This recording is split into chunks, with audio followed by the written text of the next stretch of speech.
I saw actually on this very video, someone commented, some of the greatest minds of our generation have been lost to the situationship. Right. No, like the greatest minds, the greatest hearts. Yeah. Like heartbreak can literally destroy a person. Like I always hear men talking about, oh my God, my first heartbreak broke me. I'd be like, oh my God, when was your heartbreak? 5th grade. Like people are... Oh yeah, and they've been evil ever since. Like literally they became what Darth Vader, like an evil person. I don't know.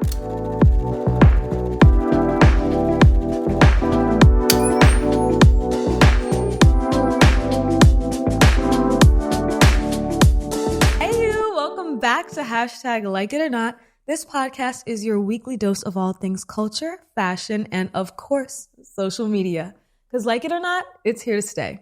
I'm Brianna Kay, and today we have a super exciting and special guest. You probably would never guess that she'd be on here. Usually she's behind the scenes, but today we're going to be speaking to Nadine. That's my mom, but she's so much more than that. She's been a professor. She's been an HR executive in Paris. That's when we lived there in the early 2000s. And now she's going to be an author. So what are you going to do in this next stage of your life, Mom? And welcome to the show. Thank you. Thank you. Thank you for having me on camera. So what's next for you in this next stage of life? I think in this season, I'm really focused on enjoying life, traveling more, really sharing love with others. Ooh. This is, I believe, Valentine's Day. Happy Valentine's Day, listeners. Right? So I'm definitely opening my heart up more. Oh, are you looking for love in this season? In this season, I'm open to receiving and giving love. Yes. Oh, okay. I feel like for quite some time, I've been more focused on goals, but now I just want to, like I'm behind the scenes, helping out, giving. Yeah. Well, welcome to the show. Let's do a little cheers to you being here. I'm so happy to have you and so happy to have all the work you do behind the scenes. Thank you. And I'm so proud of you. Cheers. Cheers.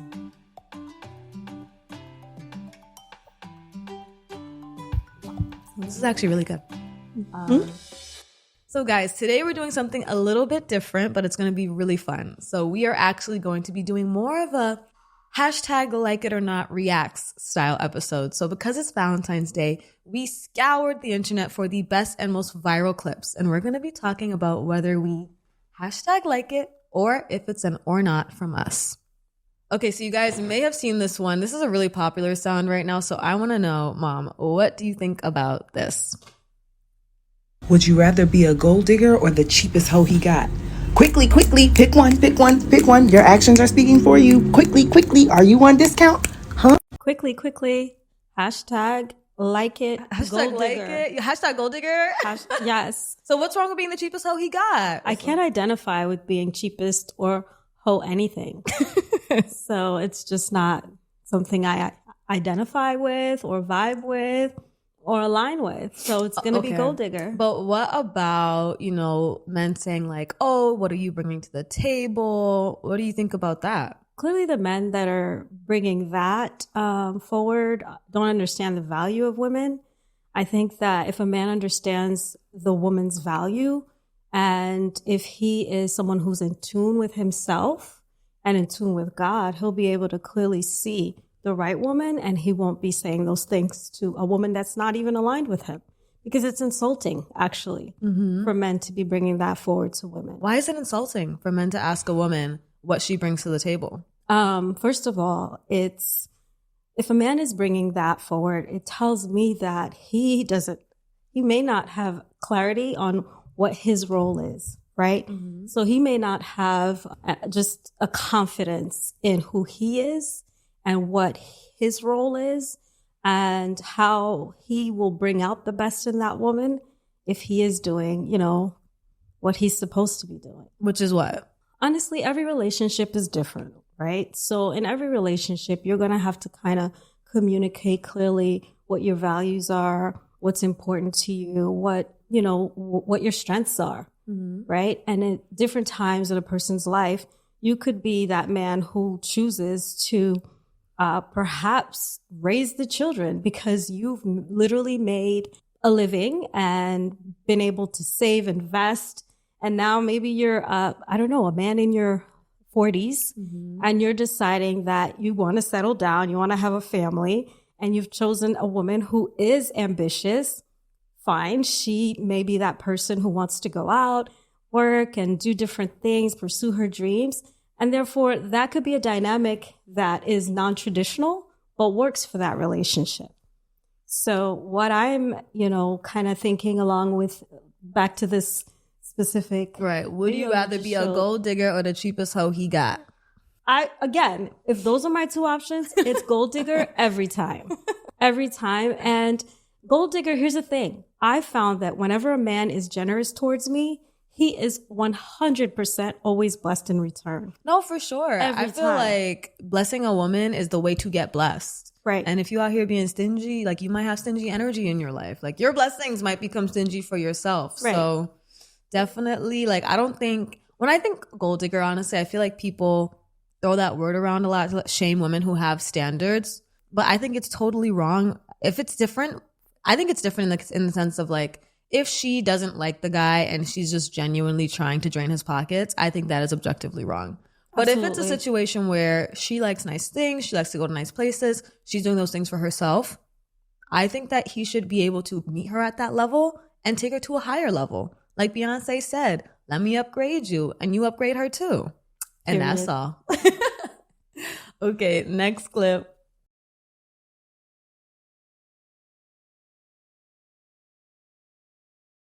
Okay, guys, so this one says how life feels when you're the one ghosting, gaslighting, clubbing, and having fun partying. What do you think, Mom? Hashtag love it. You love it? You love being the one ghosting, gaslighting, clubbing, and having fun partying?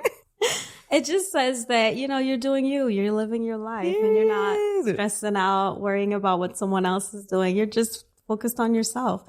I think the only person we can only ever control is ourselves. True. Right? And sometimes people can't even do that. Right. I mean, obviously, these are all subjective, right? So ghosting and gaslighting, I mean, they're kind of rude. Not a crime, rude. We don't like it. Rude, right? And at the end of the day, there's a better way to handle that. And I think the big C is communication. And then as far as clubbing and having fun, look, it's your life. Live it. Whatever your values are, your standards are, make sure you're doing what aligns with you. And so what do you think about this idea that if you're in a relationship, you should be at home, not be out and about, not be living your life? Do you think that is good for relationships, or do you feel like that's hindering freedom? I think, obviously, like I said, I think we just mentioned it in the last take. It's important to communicate what your values are. And if you're in a relationship where you're feeling as though that person is limiting you, kind of just stifling your vibe, I think it's really important to reassess and have a conversation and decide and determine, is this the right one? Is this the right relationship? I think it's important to always do check-ins and see if we're still on the same page. And at the end of the day, if someone is, you're in a relationship where you feel as though you're not able to be free, have fun, grow, evolve, the best way to go about it would be to be on the same page with that person and kind of grow together and evolve together. Mm-hmm. But if someone's trying to keep you in the house and that's not your vibe, but at the end, there's a flip side to it, right? You could be that girl that loves to be inside the house. Right. You could be a homebody. Listen, I'm guilty of this one. I'm a homebody. I'm not guilty of this one. You can find me at the house, not at the club. You're not doing grown ass ladies at the club. I went to college, had fun, and then I got grown. You were around pretty early on, so hey, yeah, I was home a lot. But now I am a grown lady, and I do have fun. I have my very fun, vibrant, thriving girlfriend group, and we have a good time. Shout out to my New York City girlfriends. Hey. Okay, so what's the biggest red flag you've personally seen in a guy? Like in your own dating experience? The biggest red flag? Mm-hmm. Oh my gosh, there's a list. But what was the one that was like, get me out of here. This is unsafe. This is crazy. I can't deal with this. Right. So I think the one that had me running just out the door the fastest was the one where he engaged in recreational substances. Oh. Yeah. And I didn't find out until after he knew that I loved him and I, introduced him to my family. Mm-hmm. It was really a tough decision. Kind of had to do, soft launch and ultimatum. Right. I think it's hard launching if you're giving someone an ultimatum. That's how do you soft launch an ultimatum? I soft launched the ultimatum. You were like, hey, like I might leave you. Kind of. It was kind of like, listen, I don't want to leave you. I don't want this to end. I really care about you, really love you. And this is important to me that we're sober-minded and that we're... That's a good way to put it. Sober-minded. And that we are, in our right minds, making good decisions with our lives. Because things can go left really fast when you're not in your right mind. So I gave him time. And so we had to move on. I think for me, probably the biggest red flag I've seen in dating, I think it would probably be, I don't know. I feel like honestly, I've had overall pretty good relationship experiences. So it's hard for me to come up with one like off the jump, which makes me think, oh my God, am I the red flag in the relationship? I can't think of what they did. I can't imagine. You're like a saint. I know. Literally. No, I think mine would probably be like if someone is, like you said, stifling growth, stifling freedom. I am someone who gives a lot of freedom, a lot of judgment-free vibes, I think, and I want people to grow and change and have the ability to be who they want to be.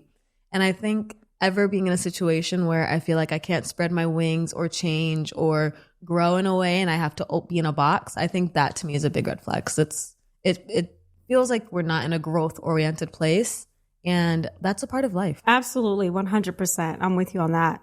I mean, you definitely want someone who's supportive, loving, and actually just helps you get to your goals even faster. I know that one thing about you is you're always going to continue to move forward. Period. Yeah. And you have so many gifts to give to the world. So I that's something I would tell you to never go backwards on. Make sure that's cute. Okay, next clip. I feel stupid. What? Everyone feels stupid. Who cares? You feel stupid? Yeah, I did. And then I just chose not to feel stupid. I love this one. 90% of life is confidence. The thing about confidence is no one knows if it's real or not. Wow. She said that. Like, literally. So do you hashtag like it or hashtag or not? 1,000% hashtag like it. What she said, guys, what she said. The thing about confidence is, you just decide that you're going to be confident. I know it can be tough though for some. Yeah. Especially if you've had a childhood or a tough upbringing where you didn't get a lot of affirmation, wasn't really told that, you could do it or encouraged to do the hard things. Mm-hmm. I think there's a form of parenting that they're encouraging now where you encourage your child, and in the world, I mean, obviously it matters to all of us, right? If your parents encourage you by letting you know that it's great, that you're doing a great job, as opposed to telling you you're so smart. I've been hearing about that for years. I remember when I was at boarding school, one of my teachers, my chemistry teacher, was like, I don't tell my daughter that she's smart ever. I always say, you worked so hard, you did a great job because of your hard work and XYZ. And because like his daughter was a little genius, and we'd always be like, oh my God, you're so cute, you're so smart. And he was like, don't say that to her, don't say that to her. She's a hard worker. And I'm like, exactly. And I get it from a standpoint of like, you don't want people to feel like, oh, if I don't perform well, then I'm not smart. But now I think our value system is going to be based on, oh, well, I work hard. And if I don't work hard, who am I?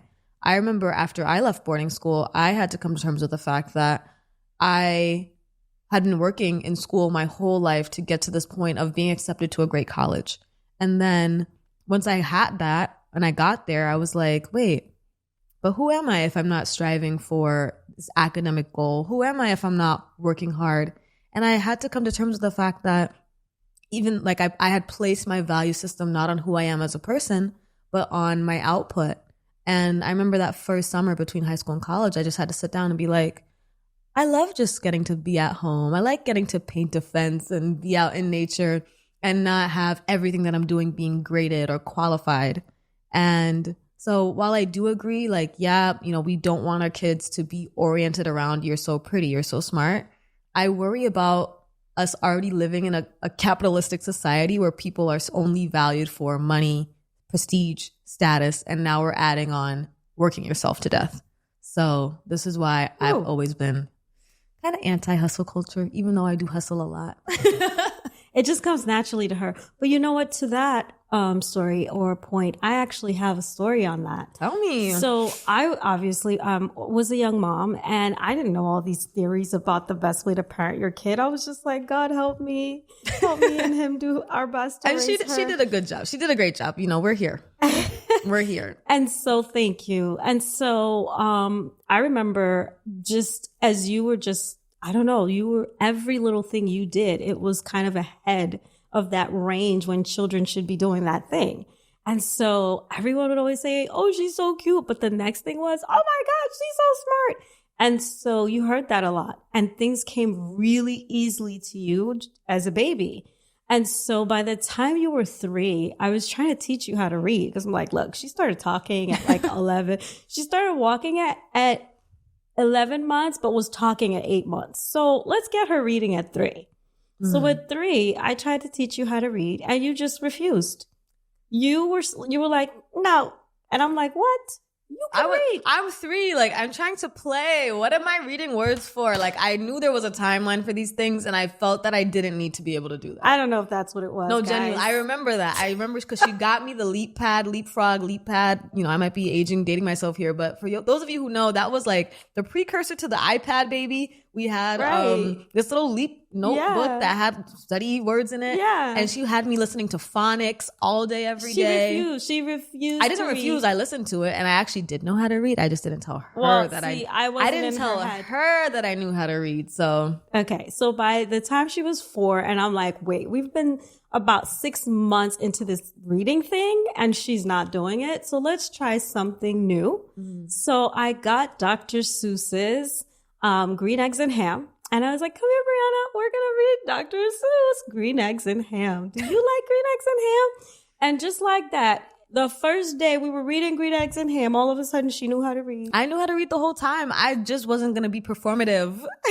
And so my point to sharing that story is just simply the fact that I feel as though that experience shows me the reality of that theory of you tell a kid they're smart, they feel like everything comes easily to them. And so if something doesn't come easily, which I thought reading should come easily to you, but to me, in my mind, I was thinking, okay, I'm going to stop telling this girl she's smart, because apparently telling her that makes her feel like if it's not easy, if it's not coming to her easily, then she's not going to try. Because it felt like you were frustrated when I was trying to teach you phonics and just like, pa, ma.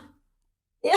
I wasn't frustrated. I was bored. It was boring. Okay. I wasn't in the mood. And I didn't have obviously the language to say like, hey mom, like this isn't my vibe right now. Let's just chill. Gotcha. But that's where I was at. So I still don't necessarily agree because like I said, I did know how to read. I just wasn't reading to you. Because you said the first day you cracked open the book, I could read. All of a sudden, so that meant I could read the whole time. But you said it was the first time, so how could I memorize it if it was the first time? I think you have a really great memory. I think that's what happened. I can memorize things I haven't even read yet. Do you like green eggs and ham? I like green eggs. All of a sudden, you were reading, and I was like, "What's this word?" Ham. Like ham.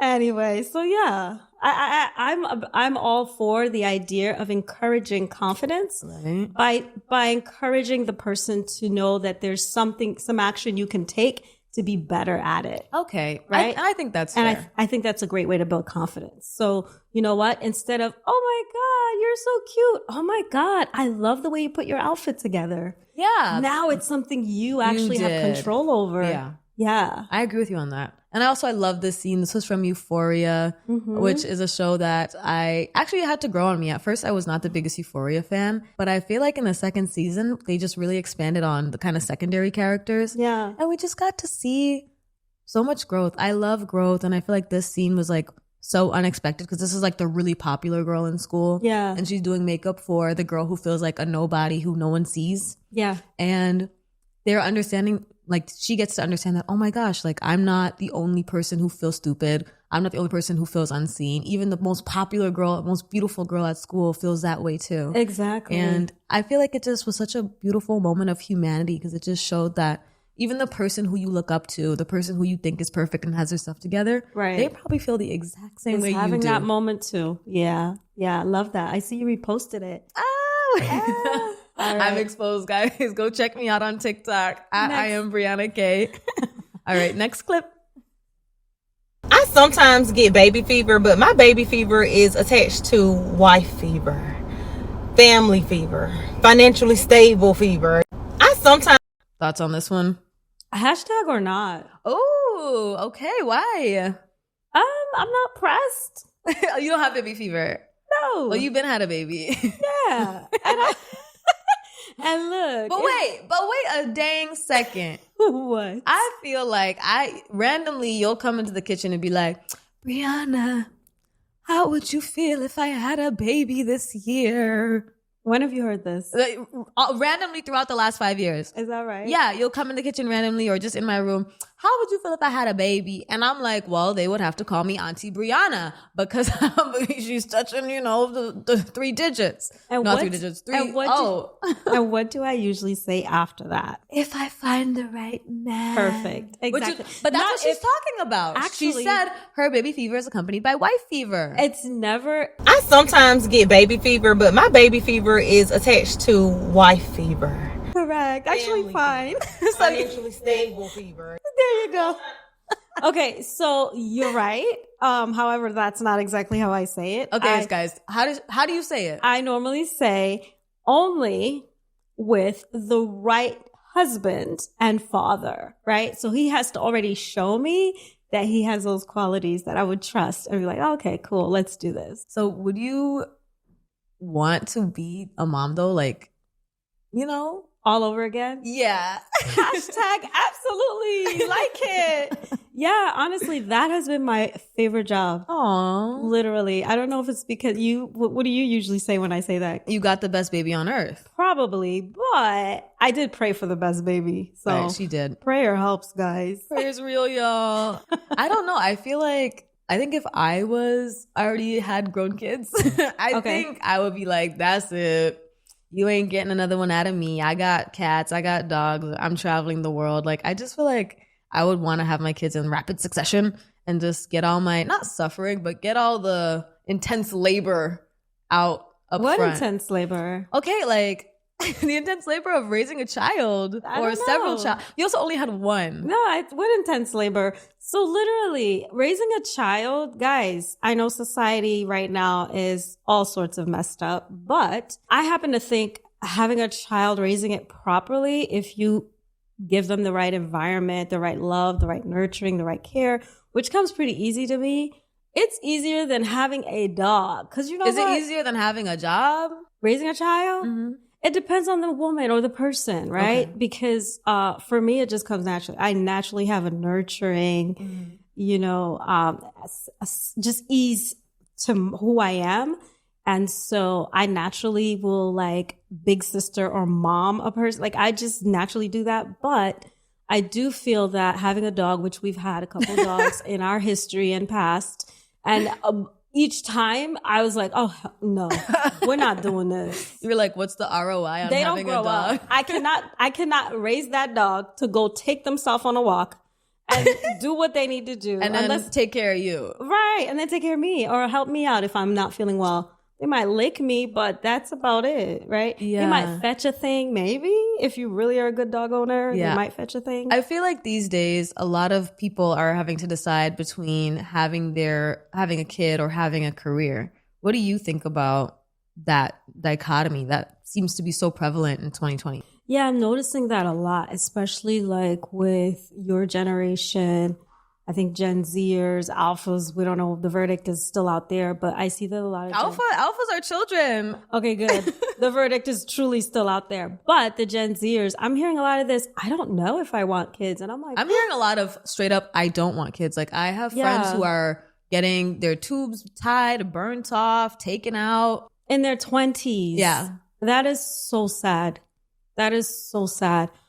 It breaks my, like literally when I hear that, I'm like, wow. what is it coming to? So my thought on that question is I really feel that at the end of the day, we should understand that you can have all the things, just not all at the same time, right? So something's got to give, right? So if you're at that stage in your life where you're going all in on your career, you got that boss babe mentality, you want to make sure you got that hustle going, then hey, maybe that's the time for you to just do that. But at the end of the day, I think the thing that gives us a lot of fulfillment in life is just seeing that next generation and having those traditions, those family memories that you get to create, that you don't get if you don't do that. And it can happen in many ways. You don't necessarily have to birth a child. You can also adopt one. Right. You can foster. There's ways to help the next generation. Right. I was going to ask about that because with everything going on with the globe and global warming and the environment, a lot of people are like,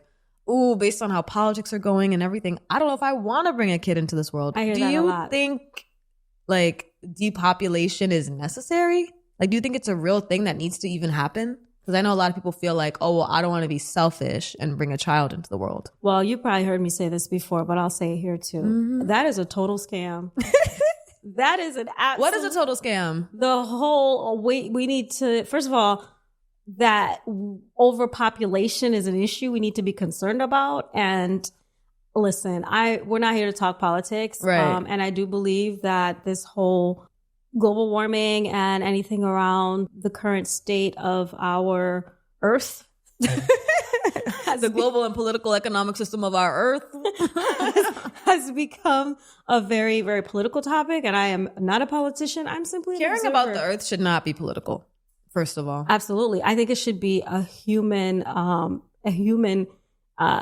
concern and issue, or I think it really should be something that humanity cares about. Yeah. Right.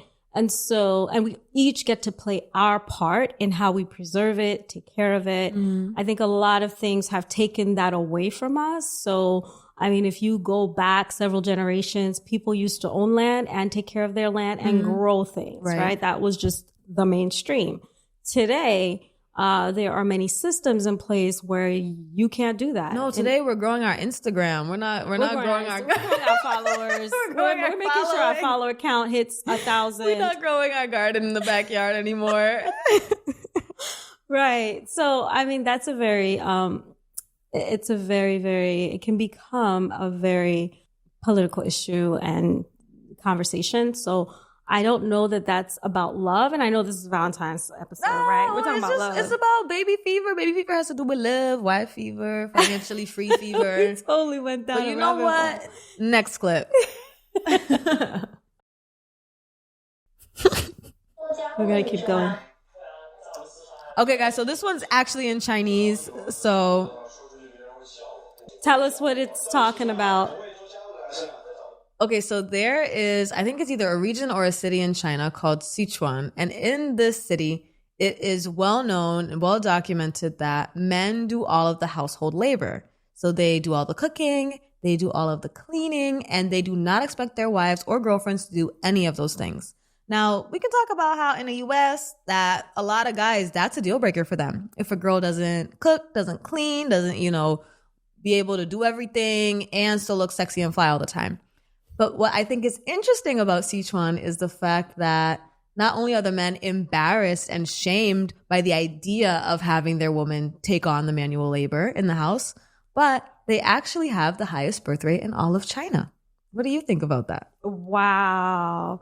I think I'm moving there. Hashtag love it. So hashtag love it. Hashtag love it. So here's the thing. I would be interested to know the stats on the divorce rate. Probably really low. Like, I know really if my low. man is cooking and cleaning and he's providing, I mean, that's my man for life. Like, we're locked in. And here's the thing. So I recently joined this game night group, right? Here in LA. We're having game night, guys. We're playing Get your hashtag like it or not game. We're literally playing hashtag like it or not on the game. And what's cool about it is these are all like, local people, whatever. It's a group of people. It's like they're, I don't know, 30s, 20s, 40s. And we're playing games, board games, tabletop games, and we're getting into these conversations, especially if you're playing this game, hashtag like it or not, you're discovering things that people prefer in relationships, etc. And one of the things I discovered is that some of these men are engaging in, you know, a little cannabis here and there, smoking it, because it calms them down because they have too much energy. They need to be cleaning the house. I was like, wait. And getting on the grill. You need to be building an empire like Rome or something. Like, you have energy. Meanwhile, here's how a woman's energy works, guys, in case you don't know. Mm-hmm. Okay. And ladies, in case you don't have the words to explain this, let me help you out. We start out, if we had a good night's sleep, okay? If we had a good night's sleep with our battery, let's say at 99, 100%, fine. You get up, and as the day goes, by like 1 or 2 p.m., your battery could be at 50%. Mm-hmm. And as the day progresses, literally your battery's out. So I remember, I mean, I was a young mom, my battery was done with you, just having you, being a student, whatever it was I had going on. By 7 p.m., I was done. And so when I think about men who literally, like, you know, in my last relationship, he would just get home from work and he was a high level finance executive. He would come and literally have energy to just do so much. Right. Cook, clean. Just do so much. And play I'm video games. And then he would just like, I mean, he was goofy. So he'd start doing TikTok dances. I'm like, are you handstands? Serious? And I love to dance and I wanted to vibe and do it, but I'm like, I don't got this. What? So what I'm seeing here is that men are using their energy, their God-given superpower of having energy for most of their lives. And apparently their batteries recharge throughout the day versus ours. It gradually declines until we recharge with sleep. So I would say go for it. I mean, I would say this is the way it should be. Yeah. If you guys are just listening, the caption literally says, boys who don't do housework can't find girlfriends. And I hashtag like it. I agree. Get to housework. Get to cleaning the stove. Yeah. Yeah. And yeah. You know, ironically, that same guy who was doing all of this stuff, he was super neat freak. He kept everything clean. I taught him how to cook some great meals. He was cooking too. He was the one with the challenges around the substance. So I was just like, whatever. It's tough. It's unfortunate. Yeah. Yeah. Anyway, moving on. Next clip. Let's go to the next one. Perspective. What makes us guys look at a woman and go, We're skipping a man's perspective on boundaries, guys. Okay, you know what? We should let men speak. Go back. We're about to skip it. No, let's hear it. Let's hear what a guy has to say about boundaries. Attraction in a man, and I'm going to give you this from a guy's perspective. What makes us guys look at a woman and go, I like this woman. There's a lot of advice out there that says just be more attractive. Men are visual, yada, yada, yada. And I'm not going to sit here and say that that's not true. It's very true. If you don't take care of yourself, if you don't look healthy, oh my God, can we skip this part? You are not going to attract the type of men you want to attract. That's a fact. But visual attraction is just the beginning. If you are watching my content, if you read my books, chances are you want to create lasting attraction. You want to create that attraction that will lead. Okay, so what is it? Let's get to it. Alone are not going to get you there. So watch this video because I'm going to give you the sauce. Looks alone aren't going to get you where you want to be with the type of man that has the values that you want in a husband. So how do you create attraction? There are many ways, but in this video, I'm going to focus on one. I'm going to focus on a word called boundaries. Boundaries create lasting. Finally, we get there. And I'm going to tell you exactly why. Because boundaries lead people to not take you for granted. Someone taking you for granted leads to indifference. And indifference is, like I mentioned, everywhere, the kiss of death for a relationship. Okay, that was super. I think he just wanted to get his 1 minute on TikTok because that's the only way you could be monetized. Because it took 45 seconds for him to get to boundaries. To get to the point. Regardless, I agree with him on the fact that boundaries are important. I disagree on men peddling romantic advice. I 100% agree with you on that. I hashtag or not men giving advice to women I literally recently talked to a guy who told me he was writing a book. He currently has a book out on Amazon and he lives out here in LA, whatever. He's an actor. He literally said that the reason he never put out the real book he wanted to put out, which was advice on love and relationships for men, is that when he tried that, he found out that no one was going to buy it. Yeah. And because it's this age-old thing that women are the ones you market to, he shifted his whole position and created a book for women on relationships. I'm like, hashtag. And I'm sure it was a bestseller because the girlies will buy any and everything. If you tell them, oh my God, you're going to find your husband tomorrow, they're going to buy your book in a second. Right. Well, I don't know if his book is doing all that well, but it's doing better than if he had done it for men. So the reality is, ladies, when men are selling these ideas to us, it's only because they know we're low-hanging fruit when it comes to being marketed to. Yeah. So hashtag or not on men giving us advice on these things, but hashtag yes on boundaries. I do agree with his idea around boundaries. Hashtag like it. Next clip. I saw this. This went viral. You got this. You got this. Okay. All right. Okay, I saw that was really, really tough. So why did we end up popping his? Honestly, I just had to choose. I love them both. Their responses, their questions that they asked me, I just had to pop someone. So, Anthony, why'd you have your balloon unpopped for her? Very beautiful. Thank you. I love the dress. I remember this love your episode. responses, the way you carry yourself. Thank you. Yeah. Okay. All right. Let's head on back. Kendall, let me have you come up here. All right, y'all. Any final questions between the two of you? Yes, where do you live? I'm well. Don't I was we? like Columbia. I know. She travels. Don't forget, she travels anywhere she wants to go. I travel quite a bit, but like my primary home base is Columbus, Ohio. Okay, I'm in Cali. Okay, like is long distance an issue for you, or is I can commute. Can you commute? I can commute. Yeah. Okay. All right. Well then, my final question: is it a yes for you for her? Yes. And is it a yes for you for him? Yes. We got a man. I'd love to know what happened next. Like, are they still dating? And you guys can go on off. Yes. I'd love to know. First of all, hashtag like it. I love Pop the Balloon. I feel like there will be a time where Pop the Balloon is like an anthropological case study on Black love and relationships in the 2020s. Because I feel like there is so much you can learn from watching this, just like what outfits are working that men tend to prefer, what outfits women prefer, but even also like mindset and just the temperament of our generation right now. And how about just popping the balloon on first impressions and how powerful that is? Like, it's so funny when someone comes out, male or female, and then you got the lineup and you just hear pop, pop, pop, pop, pop. Oh my God. And it's like, always a really nice person too. Like he'll be like, I'm actually the CEO. Like I raise puppies with no legs. Like I donate my entire check to charity. And they they're like, oh, sorry, like your pants was too tight. And they just got popped straight out of there with no love, found no love. No, but it's, it's a great show. Hashtag love it. What I hashtag don't like about it, I actually have a hashtag or not. And listen up, Arlette. It's just that it's so addictive. This is true. That literally it can make the girlies lose out on their sleep, which I do not support. So yeah, I've definitely come home quite a few nights a little later than I should have and seen her on the couch.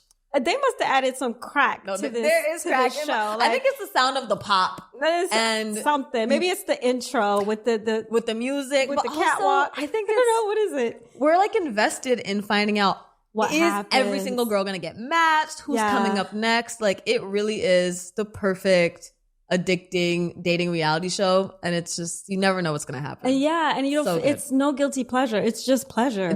You're just happy to see, first of all, what the perceptions are, what people get as far as a first impression, and then you're always so happy when it's a match because it's so hard to get a match. Exactly. It's like real life. People are not matching that frequently. No. It's so funny. I love that show. Yeah. That's a good one. Okay, next.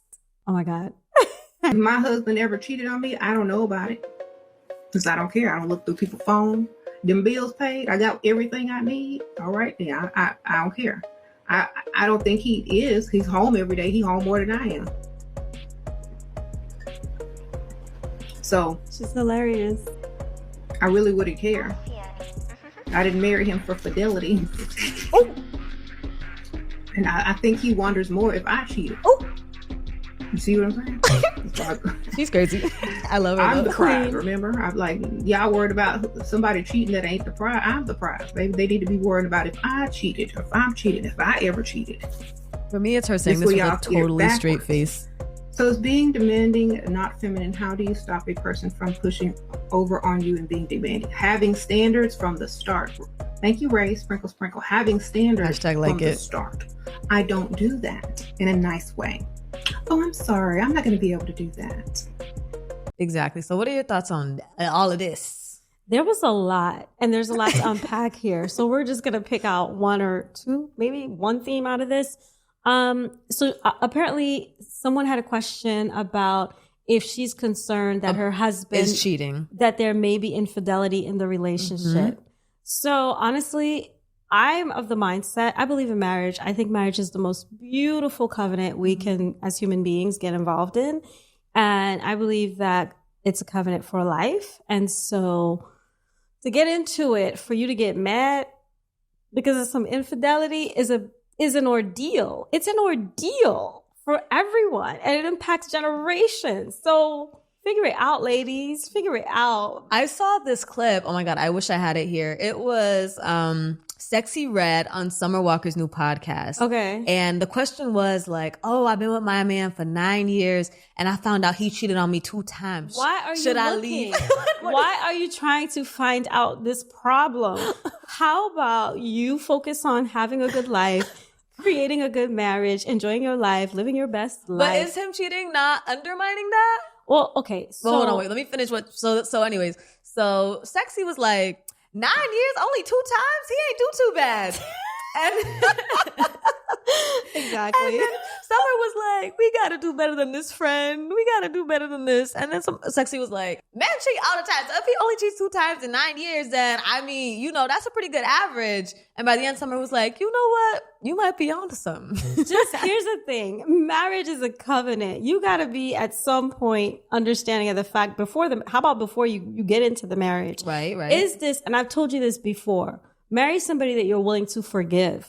This can be very controversial, guys. I get it. But why get married to get pissed off and divorce a person when marriage is a covenant. Now you're breaking it. Because you got mad because he did something that pissed you off, how about you didn't marry him? How about you stay boyfriend and girlfriend and then just let him go once you found out he cheated? Ooh, that is a good alternative. Yeah. I don't think a lot of girls are preferring that. If you are someone who cannot handle possibly forgiving infidelity, you should not get married. Don't get married. Ooh, that is a hot take. Hot tea.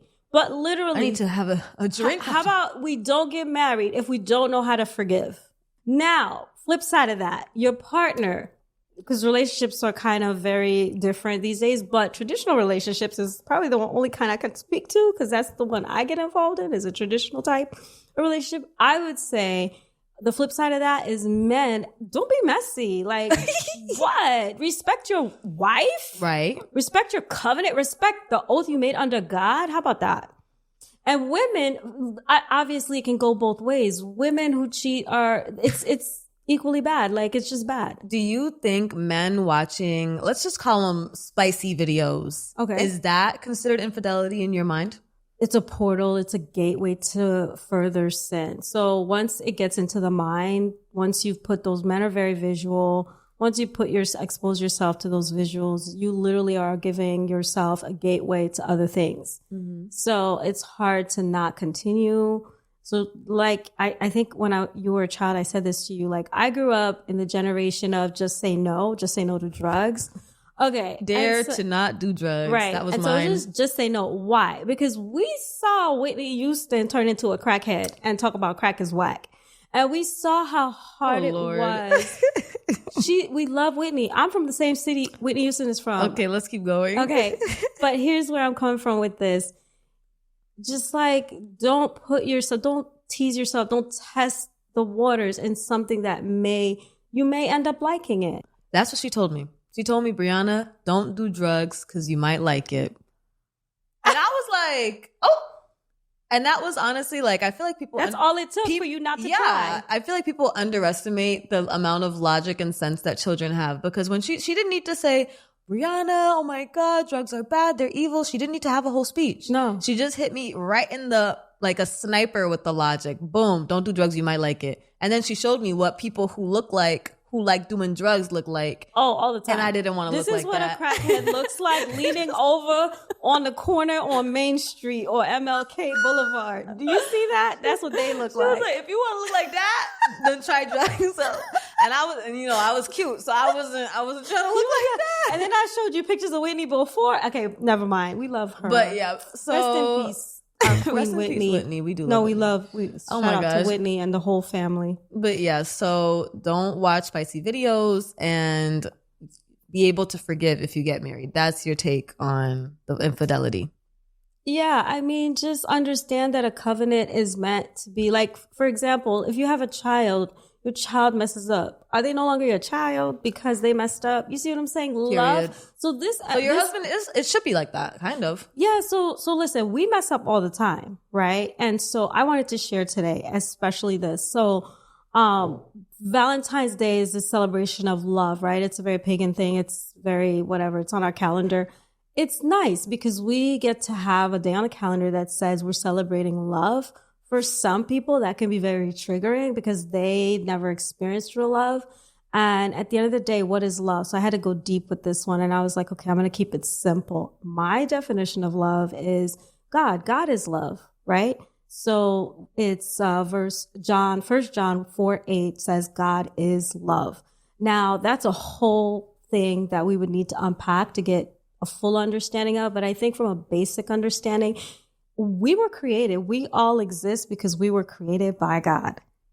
And the beautiful thing about that is it's a love story. It's the original love story. God created man so that we could live and, populate the earth and grow, be fruitful and multiply. And how do we grow and be fruitful and multiply? It's through love, right? Mm-hmm. It's an act of love that gets us another human being normally. Right. Science has given us other options, but according to God's original plan, it was love.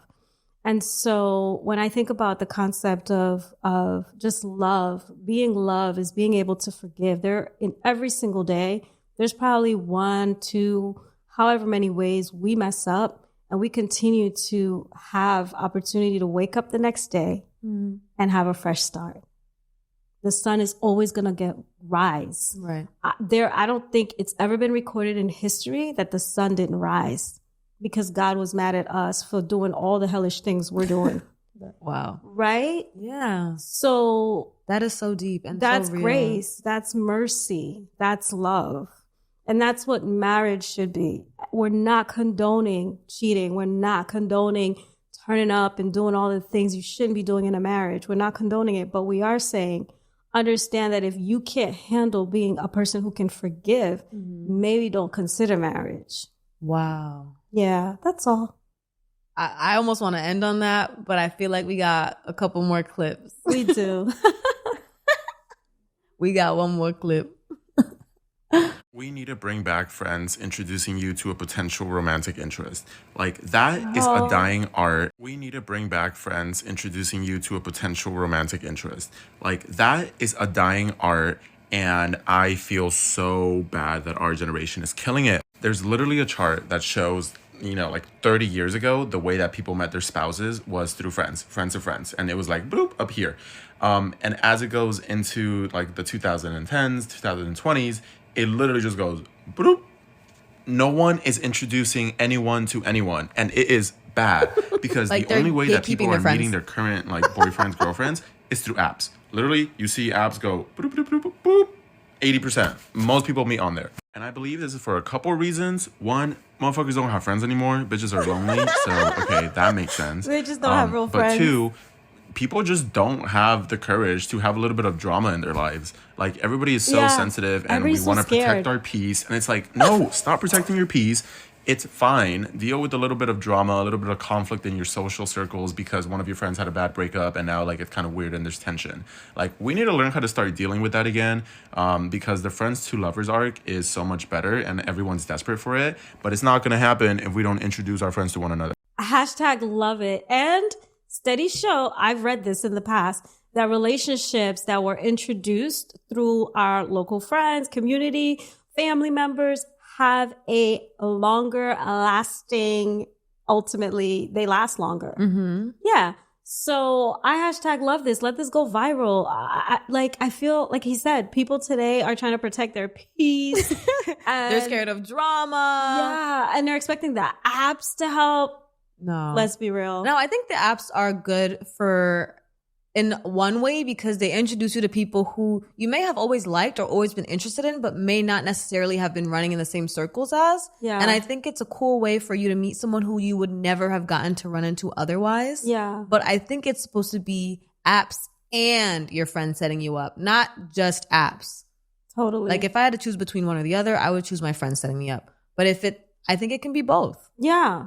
Yeah. Like apps really just made it so almost like dating was democratized. Maybe. So here's the thing. I feel like a lot of friends are afraid to do it because like I will not be responsible when this thing goes left. Right. Right. So I think it should come with a clause.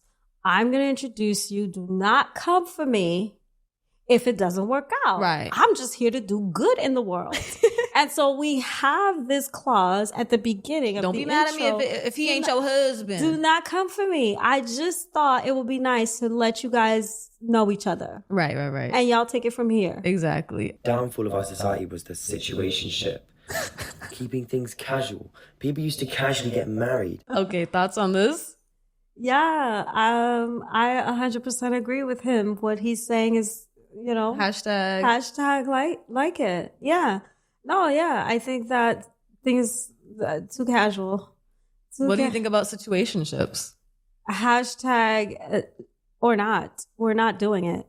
We're not doing situationship. We could go on and on about this. I think other people have talked about it on this show. But I think those are toxic. It's toxic. It's adding toxicity into your space, into your heart. Mm-hmm. And then you have to do the work of, well, especially for women. I think for women, we tend to,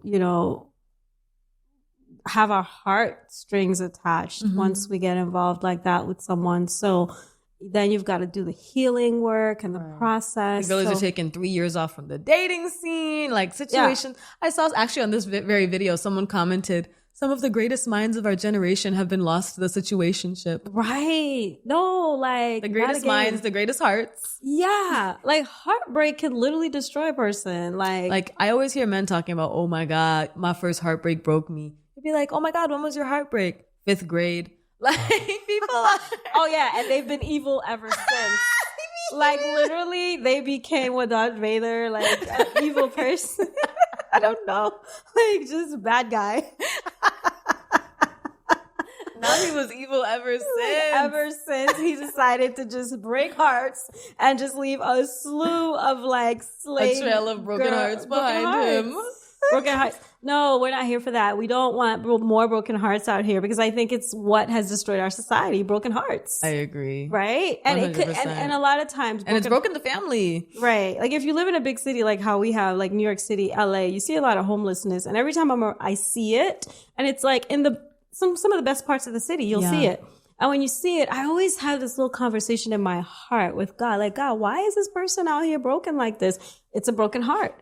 And it's usually like in the parenting, in the early stages of life, whether that was bonding, needing. So really, like, I'm glad you had me on, and thank you for having me on, Brianna. I was thank you for so coming. against it at first. I was so against it at first because I'm like, I don't need this. I don't need to be in front of the camera. But I think it's an opportunity to share the fact that, our society today really needs more love and real love. And I was having this conversation with God and I was like, what do you want me to share with the people?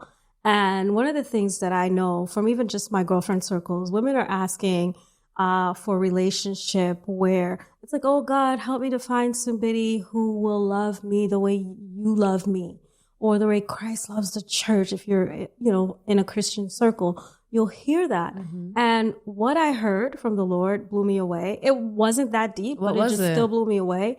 It's that instead of praying for for you to be found by someone who loves you the way that I love you, I want you to ask me to help you love yourself the way that I love you. Wow. So I was like, wait, what? Yeah. And so I wrote it down immediately. I woke up that morning. I just wrote it down. It was, Lord, help me to love myself the way that you love me. And then he said, take it a step further. I said, okay, I'm still writing. And it was, Lord, help me to take care of myself the way that you care for me. Wow. And then take it a step further. It was, Lord, help me to discover myself to be who you created me to be. Wow. Those were the three things I heard just this past week after I agreed to this. And I think that's important. It's important that we understand that real love starts with self-love. Yeah. And so if a woman who is a mother has already owned and lived the life of loving herself, then she can love another human being. Right. And I think oftentimes if you're alone, like you're not in a relationship or you live alone, which since the pandemic, a lot of people have done that, right? You're living alone or even before that, we were living alone. And in that experience, you sometimes can slack off on self-care. And so that's why this whole prayer around, Lord, help me to care for myself. I know some nights I may have feel lazy. Oh my goodness. I try to stick to your self-love. Self-love is what matters at the end of the day. Exactly. And I absolutely love that. I feel like we can honestly just end on that note because in order to find love, this is Valentine's Day. Obviously our whole theme is love. But finding love starts with finding your own self-love. Like that really is where it begins. Exactly. That's where confidence begins. That's where all of these beautiful things that attract that person that you want into your life will come from. Exactly. And what's more beautiful about that is when you are actually loving yourself the right way, and this was also part of my conversation with God, you start to have this magnetic energy. Right. People are You're just looking attracted so attractive. to you. Well, it's an inner beauty too. Exactly. Yeah. Well, thank you so much for coming. I'm so happy that we got to do this together. So I want to know, I always ask this and you know this question. Did you hashtag like it? I hashtag loved it. My heart is pounding. Awesome, Brianna. Awesome job. Well, thank you. Thank you. For those of you listening, thank you so much for tuning in again. I can't wait to see you next week. But until then, keep shining, keep striving, and I'll see you next time on hashtag like it or not.